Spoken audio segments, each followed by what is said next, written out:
जय श्री राम। बात भगवान के राम के जन्म से पहले की है, जब भील आदिवासी कबीले के मुखिया अज के घर बेटी पैदा हुई थी। उसका एक नाम शर्मना और दूसरा नाम शबरी रखा गया। शबरी की माँ इंदुमती उसे खूब प्यार करती थी। बचपन से ही शबरी पशु पक्षियों की भाषा समझकर उनसे बातें करती और जब शबरी की माँ उसे देखती तो कुछ समझ नहीं पाती थी।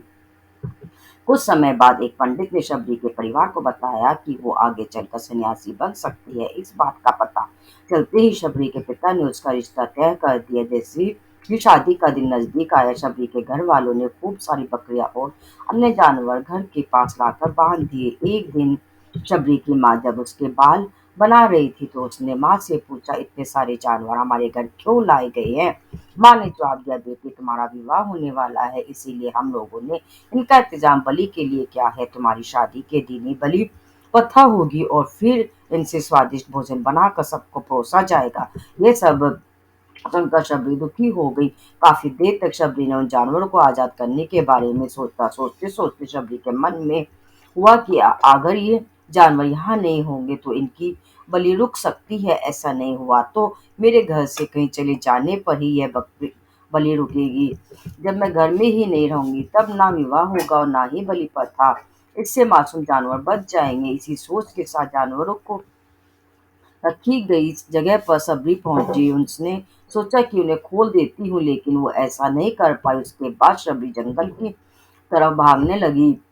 भागते भागते शबरी ऋषिमुख पर्वत पर पहुंच गई। वहां करीब 10,000 ऋषि रहा करते थे। शबरी को लगा कि वो भी इसी जंगल में किसी तरह ऋषि मुनियों की सेवा करके अपना जीवन जी लेगी। वो चुपचाप उसी जंगल में एक हिस्से में किसी तरह से रहने लगी। शबरी रोजाना ऋषि मुनियों की झोपड़ी के आगे जहाँ लगाती और हवन के लिए लकड़ियां भी लाकर रख देती। ऋषि मुनियों को समझ में नहीं आ रहा था कि जंगल में उनके काम अपने आप कैसे हो रहे हैं। एक दिन शबरी को किसी ऋषि ने देख लिया। उसे देखते ही उसका परिचय पूछा। जैसे ही शबरी ने नाम बताया कि वो भील आदिवासी परिवार से संबंध रखती है तो उस वे ऋषियों ने खूब डांट लगाई। शबरी को इस बात का बिल्कुल भी पता नहीं था कि उसकी जाति छोटी है और उसे ऋषियों द्वारा जाति की वजह अपमान सहन करना पड़ेगा।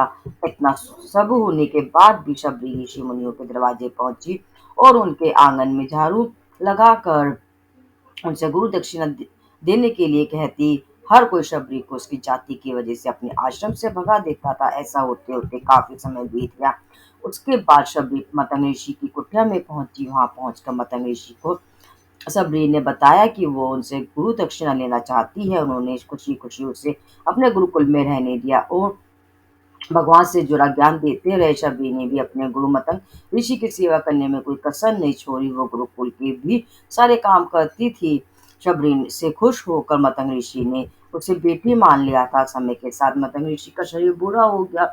उन्होंने एक दिन शबरी को अपने पास बुलाया और कहा, बेटी मैं अपने देह त्याग न चाह रहा हूँ। बहुत साल हो गए इस शरीर में रहते रहते। शबरी ने दुखी मन से कहा कि आपके ही सारे मैं इस जंगल में रह पाई हूँ, आप ही चले जाएंगे तो मैं जीकर क्या करूंगी? आप अपने संग मुझे भी ले जाइए, मैं भी देह त्याग दूंगी। मतंग ऋषि ने जवाब दिया, बेटी तुम्हें चिंता करने की जरूरत नहीं है, राम तुम्हारी चिंता करेंगे और ध्यान भी रखेंगे। शबरी ने राम का नाम सुनने के बाद पूछा, वो कौन है और उन्हें मैं किस तरह ढूंढूंगी? मतंग ऋषि ने बताया, राम कोई और नहीं भगवान है। वो तुम्हें सारे अच्छे कर्मों का फल देंगे। तुम्हें उन्हें ढूंढने की कोई जरूरत नहीं है। वो एक दिन खुद तुम्हें खोजते हुए इस कुटिया में आएंगे और तुम्हें उनके हाथों ही मोक्ष मिलेगा। तब तक तुम इसी आश्रम में रहो। इतना कहते ही मतंग ऋषि ने अपना शरीर त्याग दिया। शबरी के मन में मतंग ऋषि के जाने के बाद से एक ही बात थी कि भगवान राम स्वयं उनसे मिलने आएंगे। वो रोज भगवान राम से मिलने के लिए बाग से अच्छे अच्छे फूल लाकर पूरा आश्रम सजाती और भगवान के लिए बेट तोड़कर लाती। भगवान के लिए बेट चुनते हुए शबरी उन्हें चख लेती थी ताकि भगवान वो सिर्फ मीठे बेर ही दे। रोजाना शबरी इसी तरह भगवान के दर्शन की आस में फूल और बेर इकट्ठा करती रहती थी। इसी तरह इंतजार में कई साल बीत गए। शबरी का शरीर एकदम वृद्ध हो गया। एक दिन आश्रम के पास के ही तालाब में शबरी पानी लेने के लिए गई। तभी पास के ही ऋषि ने उसे अछूत कहते हुए वहां से भागने के लिए कहा और एक पत्थर मार दिया। वो पत्थर सब शबरी को लगा तो उसे चोट लगी और खून बहने लगा। बहते हुए खून की एक बूंद उसी तालाब के पानी में गिर गई। तभी पूरा तालाब का पानी खून में बदल गया। ये सब होते देखकर ऋषि ने शबरी को ही डांटा और कहा कि पापिनी, तुम्हारी वजह से ही पूरा पानी खराब हो गया। रोज ऋषि उस पानी को साफ करने के लिए अपनी कई तरह की विधियों का इस्तेमाल करते। कई सारे जतन करने के बाद भी कुछ नहीं हुआ। फिर उन्होंने गंगा जैसी कई पवित्र नदियों का जल भी उस तालाब में डाला, फिर भी तालाब का पानी साफ नहीं हो पाया और वो खून जैसा ही रहा। कई सालों तक तालाब के पानी को साफ करने की कोशिश के बाद भी कुछ काम नहीं आया तो ऋषि ने थक कर सब कुछ छोड़ दिया। इस घटना के कई सालों के बाद भगवान राम अपनी पत्नी सीता की हरण के बाद उन्हें ढूंढते हुए उसी तालाब के पास पहुंचे। ऋषि मुनियों ने उन्हें पहचान लिया। भगवान को वहां देखकर ऋषि ने तालाब का पानी साफ करने के लिए भगवान को अपने पैर उसमें डालने के लिए कहा, लेकिन पानी जैसा का तैसा ही था। ऋषि मुनियों ने भगवान से भी कई अन्य जतन करवाए, लेकिन वो भी पानी जस का तस खून जैसा ही रहा। तब भगवान ने ऋषि से पानी के रक्त में बदलने की कहानी पूछी। तब ऋषि ने शबरी को पत्थर मारने वाली सारी बात बता दी। उसके बाद कहा कि वो महिला ही अपवित्र है, छोटी जात की है, इसीलिए ये सब हुआ। उसी वक्त भगवान राम ने कहा, ये सब आप लोगों के खराब वचनों से हुआ है। शबरी को इस तरह के शब्द बोलकर आप लोगों ने उसे नहीं बल्कि मेरे दिल को घायल किया है।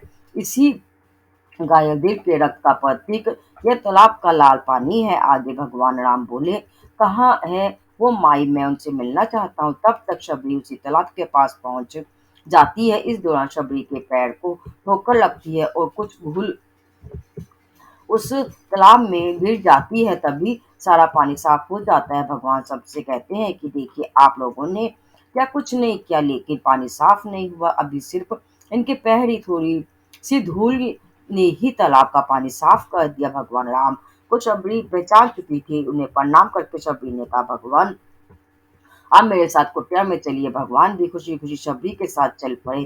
फूलों से शबरी ने भगवान राम का स्वागत किया। वो सीधे बेर तोड़ने के लिए भाग गई और चक चक का उनके लिए बेर लेकर आए। उन्होंने बड़े ही प्यार से भगवान राम को और उनके भाई लक्ष्मण को बेर दिए। भगवान राम ने भी उतने ही प्यार से उन बेरों को खाना शुरू किया। तभी बेर देखकर मुंह बनाते हुए लक्ष्मण ने कहा, भैया ये बेर झूठे हैं, इन्हें आप कैसे खा सकते हैं। भगवान ने जवाब दिया, लक्ष्मण ये झूठे नहीं है बल्कि बहुत मीठे हैं। शबरी माई हम सबके लिए ये बहुत प्यार से तोड़कर लाई हैं। इतना कहकर भगवान राम प्यार से उन बेर को खाने लगे। भगवान ने जाते हुए शबरी माई से कहा, आप मुझसे जो चाहे वो मांग सकती हैं। शबरी ने कहा, मतंग ऋषि के कहने पर मैं आज तक सिर्फ आपके दर्शन करने के लिए जी रही थी। अब आप मुझे मोक्ष प्रदान कीजिए, मैं अपना शरीर आपके सामने ही त्यागूंगी। उसी वक्त शबरी ने अपनी शरीर त्याग दिया। भगवान राम ने अपने हाथों से उनका अंतिम संस्कार किया और सीता माँ की खोज में आगे बढ़ गए। इसी तरह से ऋषि मतंग की बात सच साबित हुई और शबरी को भगवान राम के दर्शन भी हुए। तभी से भगवान राम को शबरी के नाम राम भी कहा जाने लगा। कहानी से सच्ची श्रद्धा हो तो भगवान के दर्शन जरूर होते हैं। बोलो जय श्री राम।